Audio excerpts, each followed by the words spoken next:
Vous le savez, hein, dans l'Actu C'est Vous, nous aimons donner la parole aux streamers et streameuses. Et aujourd'hui, on est avec Emodem et Damon. Emodem, que vous commencez, je pense, à connaître, elle est souvent avec nous, si vous êtes un des habitués de l'émission.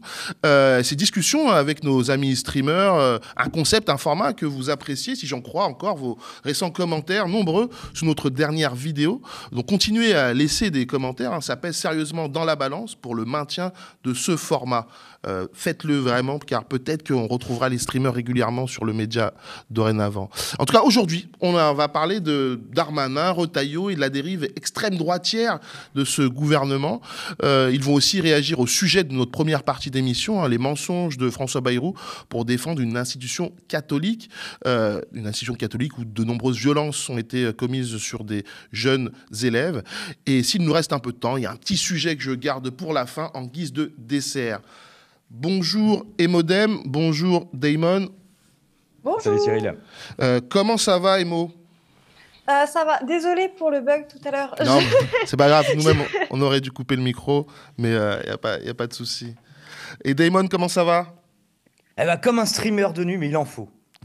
Bah, oui, effectivement, Damon qui fait son retour, hein. On avait eu le plaisir d'être avec lui il y a quelques semaines maintenant, et là il est de retour pour parler de l'actualité. Et ben, comme vous avez certainement entendu, en tout cas vous avez suivi le sujet de cette première partie, hein, donc j'aimerais avoir vos réactions à ce que David Perrotin, journaliste de Mediapart, vient de nous raconter, hein. Donc nous étions avec lui pour parler des mensonges de François Bayrou, hein, qui protège une institution catholique, l'institution Betaram, où des violences sexuelles et physiques ont été commises sur des élèves.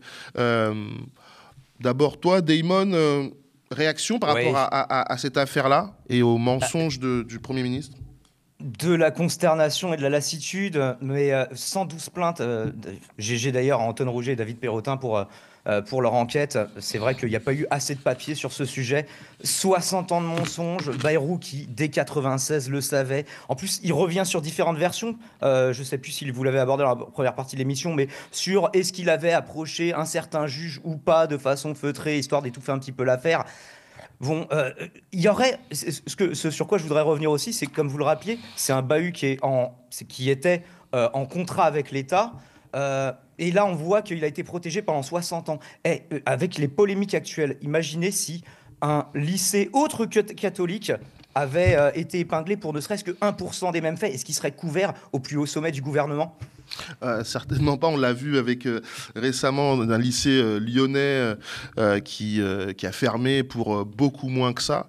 Un lycée musulman lyonnais qui est en contrat avec l'État et qui voilà.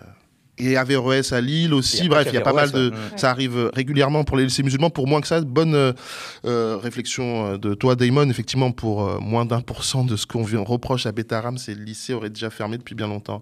Oui, toi, Emo, sur cette affaire et les mensonges du Premier ministre? Moi, déjà, premièrement, j'ai été assez surprise quand l'affaire est ressortie cette semaine sur Mediapart en faisant directement un lien avec Bayrou. Donc, j'en avais déjà jamais entendu parler parce que j'ai vu déjà certains, en cherchant le nom, j'ai vu des anciens articles sur cette école qui parlaient déjà de violences sexistes et sexuelles, enfin, violences sexuelles là pour le coup, et de violences même sur les enfants. Et on voit dans tous les cas que Bayrou maintenant annonce avoir déjà entendu parler de cette histoire et d'histoire dans cette école, mais avec des baffes qui auraient été données où on lui aurait déjà donné une baffe ou quelque chose, il aurait entendu parler de baffe à donner à des élèves, dont un élève qui aurait perdu une oreille. Et en fait, on se demande comment c'est possible que ce genre de choses soit encore... on se doute que ce genre de choses sont encore mis en place en France, mais maintenant qu'on a un cas concret, c'est assez horrible. Moi, ça me rappelle vraiment les histoires que mes parents me racontaient quand j'étais petite, de laver la bouche au savon ou ce genre de choses. On avait le cas Stanislas aussi, ceci dit. Hein. Là, ça commence à faire un peu beaucoup. Hein. Ouais, cas Stanislas, c'est des thérapies de conversion. Alors ça, on sait encore plus que ça existe, et je pense qu'il y a même des écoles publiques qui peut-être parfois le font, d'essayer d'orienter des élèves LGBTQ dans ce qu'ils pensent être le droit chemin. Mais là, je parle vraiment de violence aussi physique. Moi, c'est quelque chose que j'ai du mal à vraiment concevoir et à du coup avoir ce cadre encore plus précis d'une école. Donc ça prouve que pour moi, en tout cas, c'est sûr que c'est pas la seule école en France où ça se passe, ce genre de choses. Et du coup, c'est Surprenant que le peur, Premier quoi. ministre, ouais, d'une part, et surprenant que enfin, à l'époque, ministre de l'Éducation pour certaines affaires, élu local, C'est encore et plus son aujourd'hui, dossier, ouais. ouais, et aujourd'hui, Premier ministre ne souhaite pas en parler quand on lui pose des questions, et elle mentit sur plein d'éléments. Ça paraît assez fou. Est-ce que vous pensez que ça peut être un véritable scandale d'État qui pousserait le Premier ministre à démissionner? Bah, Peut-être que...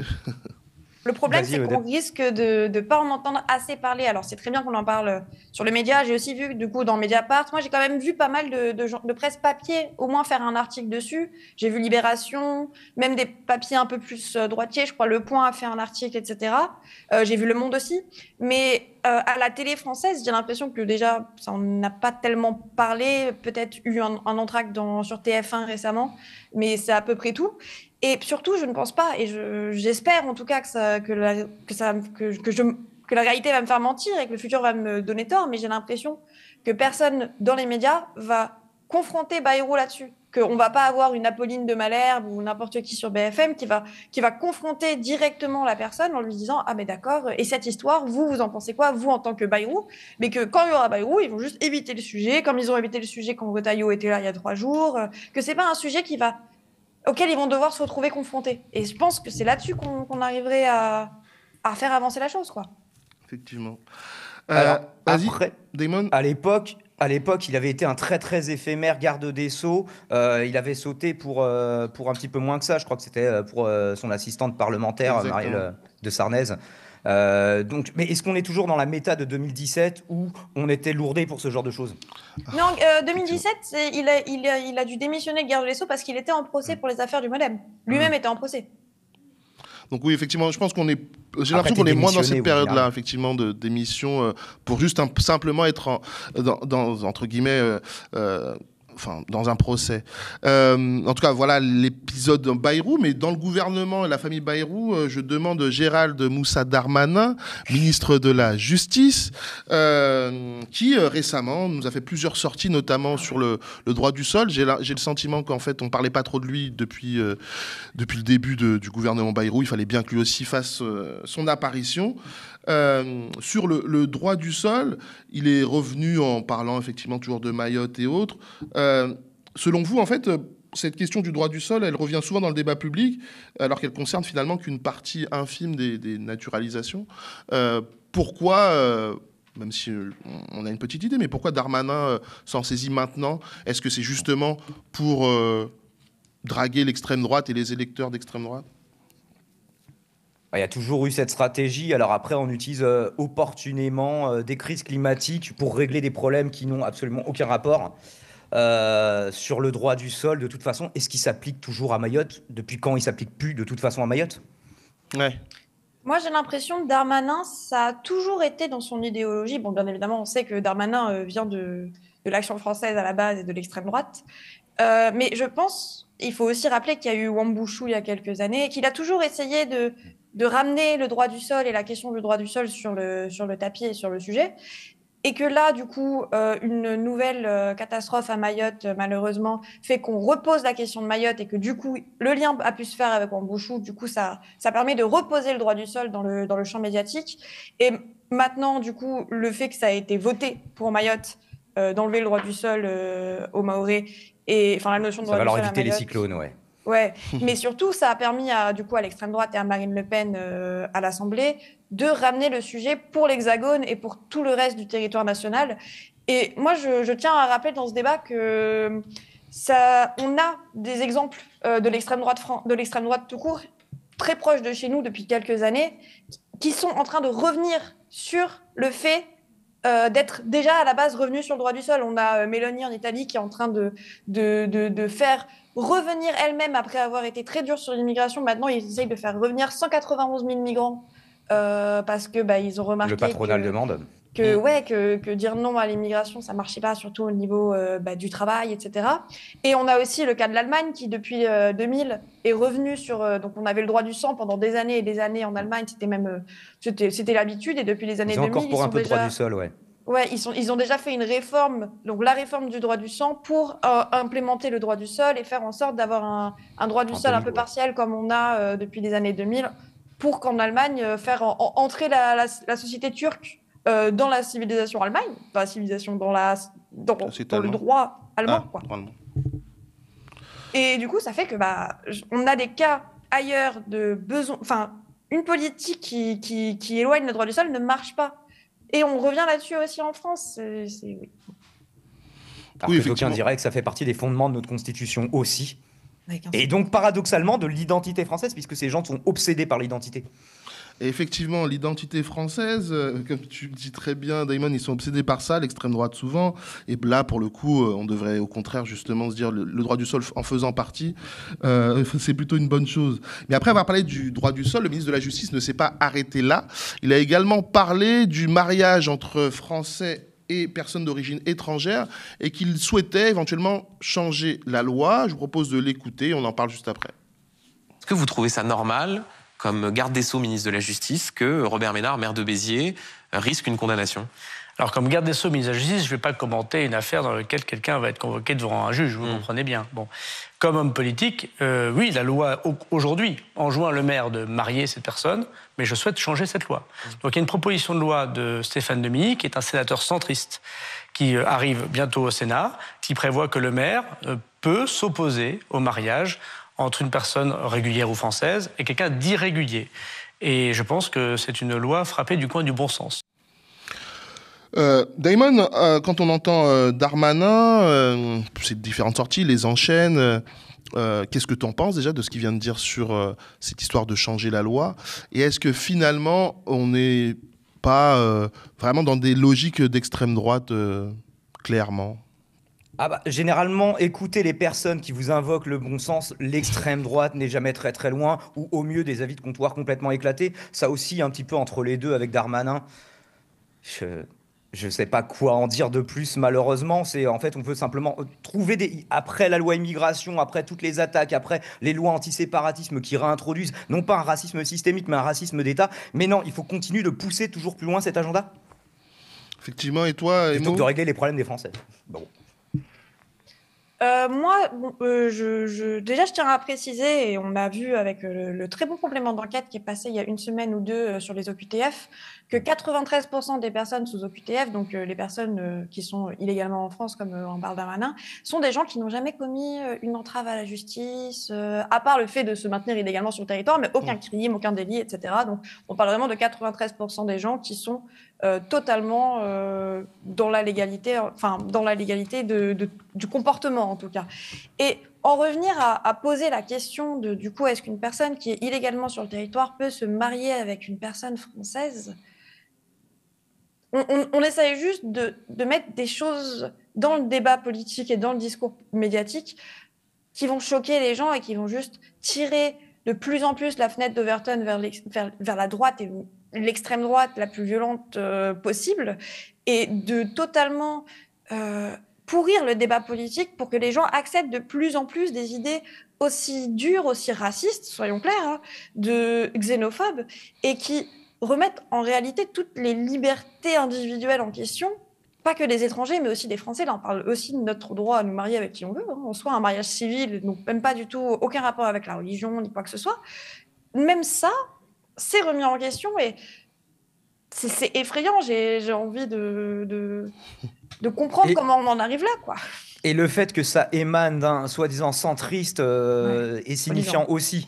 Bon, le centrisme n'existe pas, hein, c'est des gens qui sont ni de gauche ni de gauche, mais on en avait une nouvelle confirmation pour les gens, et plus si affinité du coup. Hein.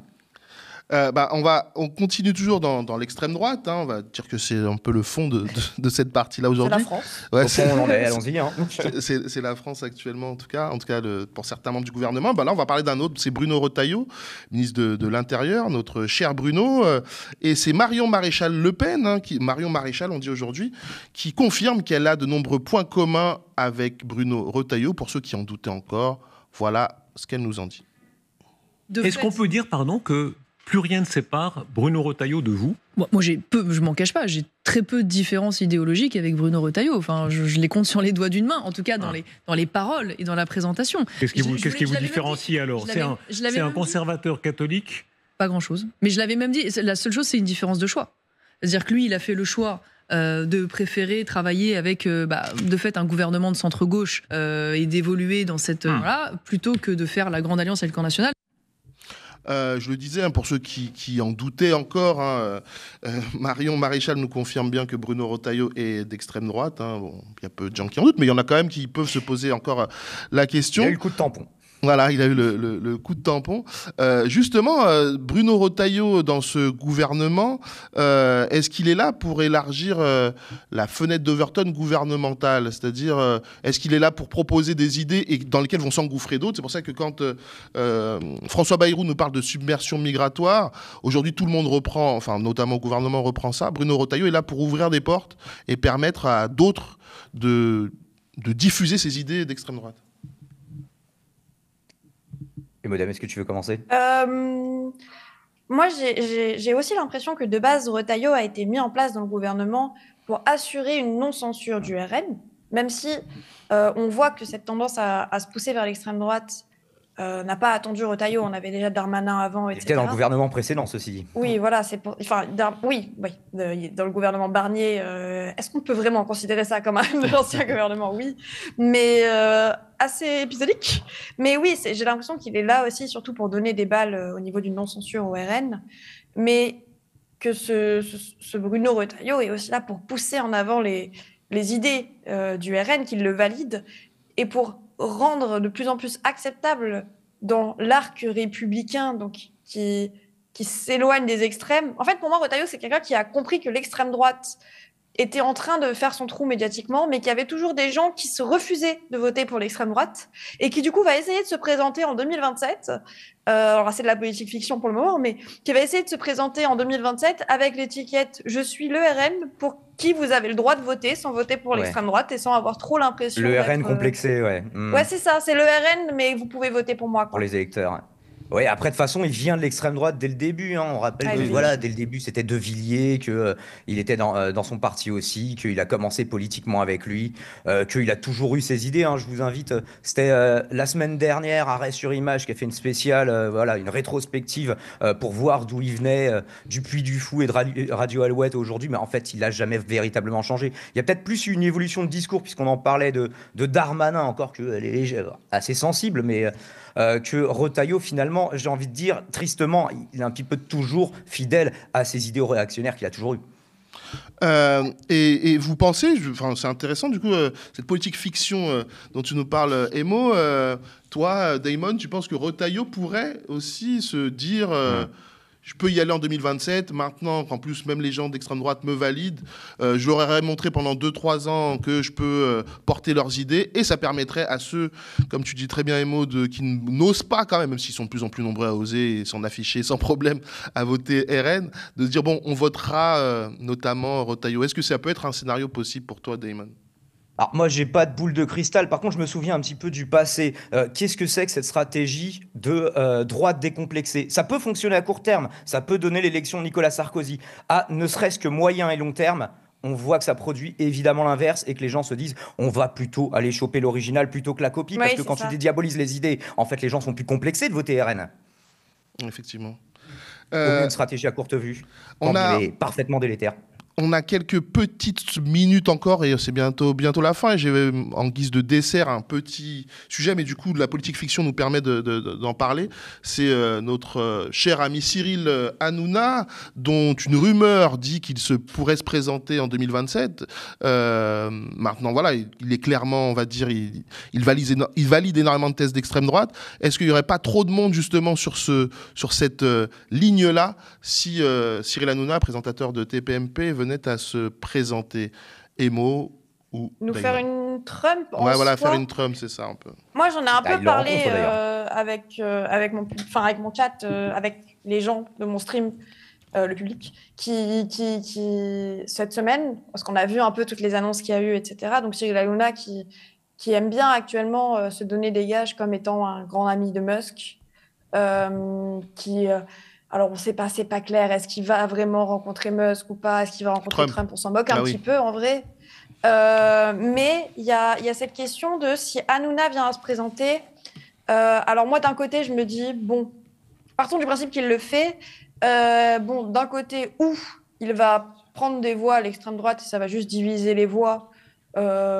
S'il n'y a pas de vote unitaire de l'extrême droite pour Marine Le Pen, moi, comme il s'était passé avec Zemmour. Malheureusement, j'ai l'impression qu'il y a de plus en plus un vote utile d'extrême droite. Oui, c'est ça. Et en même temps, je me dis, où il va prendre des voix, ou ce qui risque de se passer aussi, c'est qu'il va juste servir, comme Zemmour, à juste droitiser le débat, faire encore en sorte qu'on ait un candidat en plus qui tient des propos de droite, voire d'extrême droite, pendant tous les débats, pendant tout le pays, qui va droitiser littéralement les idées, offrir encore plus de place au discours d'extrême droite, pour à la fin se retirer au profit de Marine Le Pen et dire « Oh là là, au final, je ne suis pas là, mais allez-y ». Donc, qui aurait juste servi à droitiser le discours, ouais. Damon, est-ce que justement, c'est quand même hypothétique pour lui, une vraie utopie, car il lui manquerait peut-être un parti derrière lui, parce que Zemmour, il a réussi à créer le sien. Est-ce qu'Hanouna réussira à créer un parti politique pour le porter à la présidence de la République? Il faut les 500 signatures aussi. Ouais, aussi, c'est vrai, déjà. Après, il est capable de le faire en mode... J'ai vu une take dans un numéro de l'UMA de la semaine dernière qui disait que de toute façon, il a croisé de 3 chemins. Soit rester dans le groupe Canal, mais Maxime Saada, il a l'air de pas pouvoir blairer Hanouna, ou de plus pouvoir le blairer, soit partir sur M6 pour faire du contenu plus lisse et moins politiquement problématique, soit être candidat, mais dans ce cas-là, ce serait plus sur le format, rien à voir avec le fond, mais une candidature à la Coluche ou BP Grillo, des humoristes qui sont, je sais pas si Hanouna est humoriste ou s'il a jamais prétendu l'être, mais ce serait plus ça, la modalité qu'il envisagerait pour une candidature, des informations qui me sont remontées. Après, il est même plus soutenu par Bolloré. Moi, je vois pas d'autres. En fait, je comprends son geste dans le fait qu'il a quoi d'autre à faire. Parce que maintenant, j'ai l'impression qu'il est un peu grillé dans le paysage médiatique. Si l'Arcom accepte que Touche pas à mon poste soit déplacé sur une autre chaîne, alors que c'est déjà pour ça que ces 8 sautent, je pense. Parce qu'au bout d'un moment, on se moque encore plus de nous sur Arcom, j'ai l'impression. Mais il a quoi d'autre en vrai? Il a rien à y perdre, j'ai l'impression. Sa carrière est finie. Donc ouais, ça, on verra bien, comme on dit, c'est de la politique fiction. On verra d'ici 2027 ce qui se passera. Beaucoup de choses peuvent se passer. Qui aurait cru à l'époque que Zemmour allait se présenter? Finalement, il l'a fait. Bon, il n'a pas fait des gros scores. Qui plutôt encore aurait cru que Macron allait même devenir président? Donc, et finalement, ça s'est passé. Donc, on verra bien ce qui se passera pour 2027. En tout cas, merci beaucoup, Emo. Je rappelle ta chaîne Twitch au nom d'Emodem. Merci beaucoup aussi, Damon. Je rappelle également ta chaîne Twitch et tes réseaux sociaux, Damon, au nom de Damon. Si vous ne dormez pas la nuit. Si vous ne dormez pas la nuit, effectivement. Et si vous aimez l'actualité internationale. En tout cas, merci beaucoup à tous les deux. Comme je le dis très souvent après ces émissions avec des streamers, j'espère vraiment qu'on va maintenir aux médias ce format et vous inviter régulièrement tous. Là, on a une petite team de 6, 7, 8 streamers. Donc, j'espère qu'on renouvellera régulièrement ce type d'émission avec vous. Merci à toutes et à tous. Dans les commentaires. Ouais, commentez. N'hésitez pas à partager aussi, c'est très important.